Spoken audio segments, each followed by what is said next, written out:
Halo, selamat siang Mbak. Siang Bu. Baik, perkenalkan saya Clara. Saya ahli gizi yang akan bertugas dalam sesi konseling hari ini.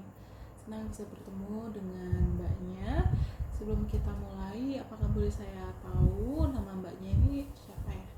Iya Bu, perkenalkan ya Bu, nama saya Audi. Oke, baik Mbak Audi. Gimana nih kabarnya hari ini? Alhamdulillah lumayan baik Bu, cuma akhir-akhir ini tuh saya sering ngerasa pusing sama lemas gitu. Jadi dirujuk sama dokter ke poligizi ini.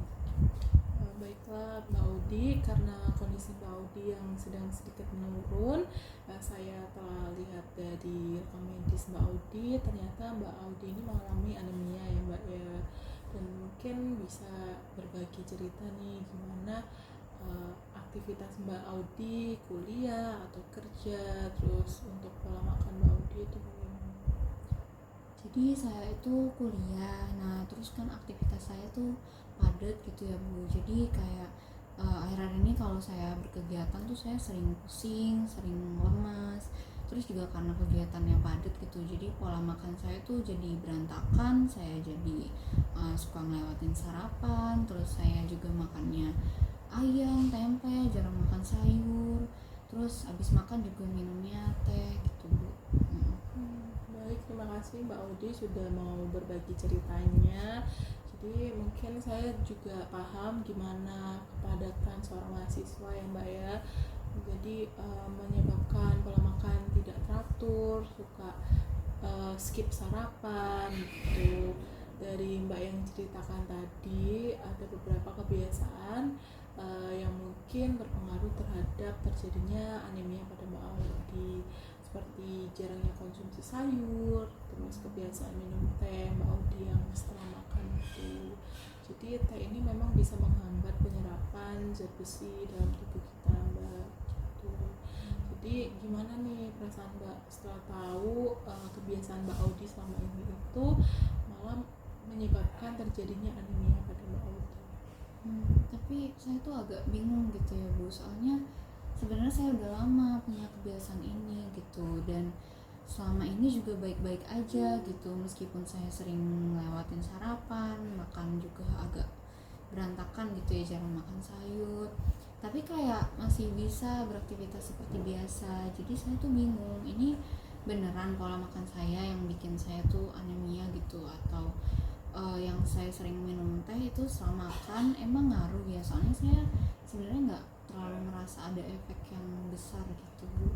Oke, baik Mbak Audi. Jadi saya paham memang efek dari pola makan yang kurang seimbang itu dan kebiasaan minum teh yang dilakukan Mbak Audi itu tidak Mbak Audi langsung rasakan gitu secara drastis. Namun terjadinya anemia ini berkembang secara perlahan dan bisa memengaruhi energi serta daya tahan tubuh Mbak Audi dalam jangka panjang ke depannya gitu.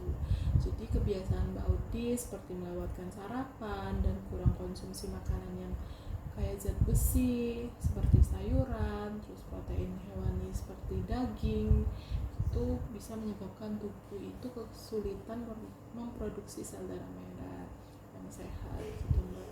Jadi ditambah lagi kebiasaan Mbak Audi yang suka minum teh setelah makan itu menyebabkan terlambatnya penyerapan zat besi yang masuk gitu. Jadi bolehkah saya tanya gimana kondisi Mbak Audi belakangan ini, apakah sering merasa lelah, sulit konsentrasi dibandingkan hari-hari biasanya Mbak? Iya Bu, setelah dipikir-pikir emang iya sih, saya akhir-akhir ini tuh sering lemas, pusing, lelah, apalagi kalau saat berkegiatan gitu jadi kurang fokus. Tapi selama ini saya ngiranya tuh karena saya emang kurang tidur juga atau stres gitu. Oh jadi itu tuh bisa jadi karena anemia gitu ya Bu, ternyata ya. Iya, betul sekali Mbak Audi. Jadi kurang tidur dan stres juga itu bisa membuat tubuh kita itu kelelahan gitu. Tetapi jika sering lemas, merasa pusing, terus sulit fokus, itu bisa jadi tandanya bahwa tubuh kita itu kekurangan zat besi. Nah, di mana zat besi ini berperan penting dalam pembentukan sel darah merah, di mana sel darah merah ini bertugas membawa oksigen ke seluruh tubuh. Nah, jika asupannya kurang, jadi tubuh itu kekurangan oksigen sehingga bisa menyebabkan gejala yang dialami Mbak Odi. Gitu. Tapi Mbak Odi jangan khawatir karena banyak cara sederhana yang bisa kita lakukan, bisa meningkatkan asupan zat besi Mbak Odi. Gimana kalau kita bahas beberapa langkah kecil yang bisa Mbak coba dulu? Sebenarnya saya tuh ngerasa kondisi saya tuh kayaknya masih bisa gitu ya saya tanganin sendiri. Soalnya saya emang udah sering lelah, tapi setelah istirahat biasanya tuh membaik. Terus juga saya kan udah terbiasa ya sama pola makan yang ini gitu. Dan udah sejak lama tapi masih bisa aktivitas sehari-hari gitu. Jadi benarkah perlukah gitu saya ubah pola makan karena si anemia ini? Ya, baik, saya sangat mengerti gimana ya Mbak Odi ya, gimana Mbak Odi ini selama ini merasa baik-baik saja kok, bisa beraktivitas seperti biasanya gitu. Namun anemia ini bisa berkepanjangan Mbak, berkembang secara perlahan tanpa disadari dapat memengaruhi kesehatan dalam jangka panjang gitu. Dimana anemia yang Mbak Odi idap ini bisa menyebabkan tubuh semakin mudah lelah, terus menurunkan daya tahan tubuh, bahkan meningkatkan risiko komplikasi ke penyakit lainnya. Nah, ini kan sangat tidak kita inginkan ya Mbak ya, terjadinya komplikasi gitu. Jadi perubahan kecil yang Mbak Odi lakukan ini bisa membantu tubuh ini mendapatkan lebih banyak zat besi tanpa harus mengubah semuanya secara drastis. Gimana kalau kita cari solusi yang paling nyaman untuk Mbak Audi, misalnya dengan menambahkan makanan kayak zat besi yang mudah dikonsumsi dalam menu sehari-hari Mbak Audi.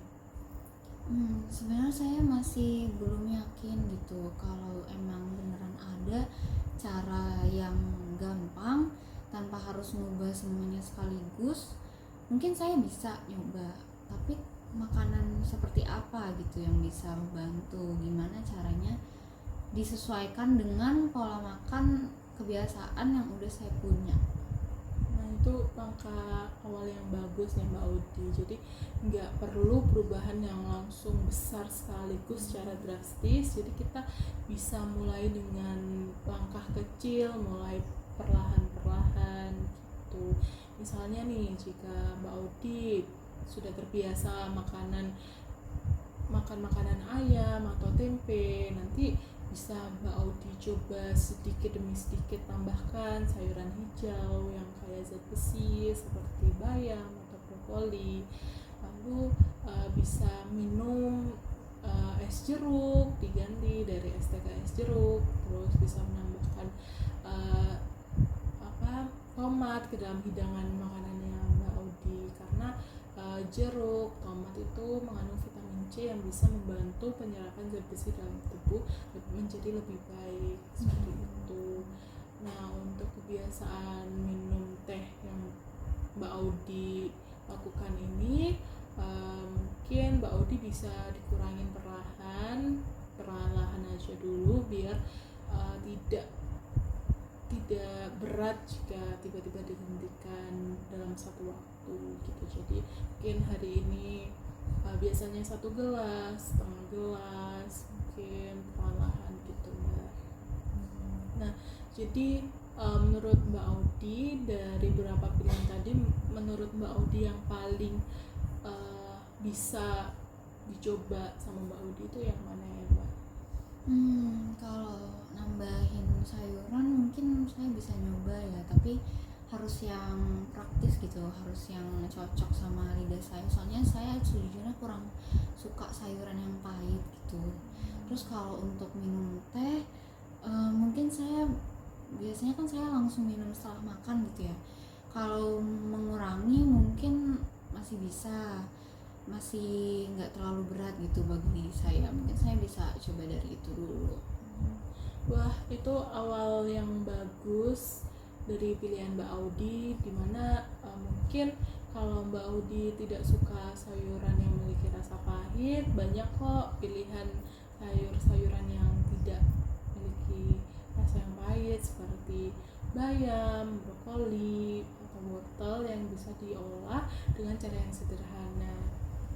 Nah, dimana yang penting Mbak Audi ini tetap mendapatkan zat besi dari makanan sehari-hari Mbak Audi.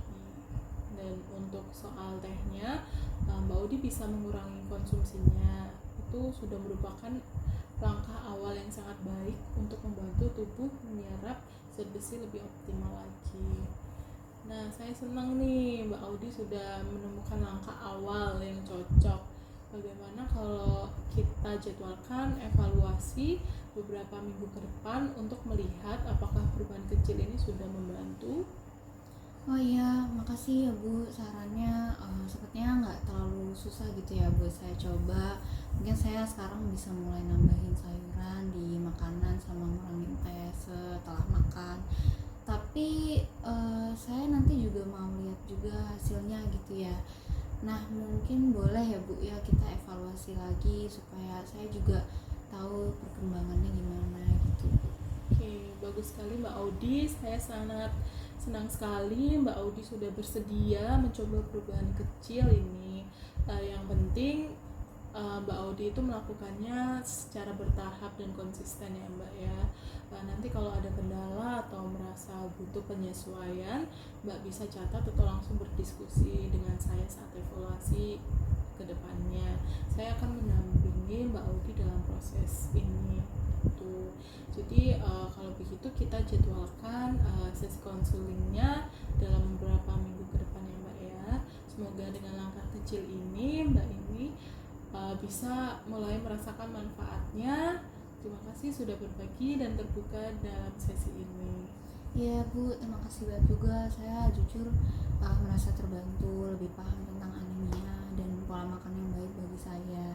Nanti saya usahakan coba langkah-langkah yang udah Ibu kasih. Nanti biar dievaluasi lagi di sesi selanjutnya. Terima kasih ya Bu. Ya, sama-sama Mbak Audi. Saya sangat senang sekali Mbak Audi mau mencoba, terbuka untuk perubahan kecil yang bermanfaat. Nah, semoga Mbak Audi segera merasakan perbedaannya dan merasa lebih bugar. Dan jika ada pertanyaan atau kendala, jangan ragu-ragu untuk menghubungi saya ya Mbak Audi ya. Sampai jumpa di sesi konseling berikutnya dan tetap semangat. Baik Ibu, terima kasih. Sampai jumpa Ibu.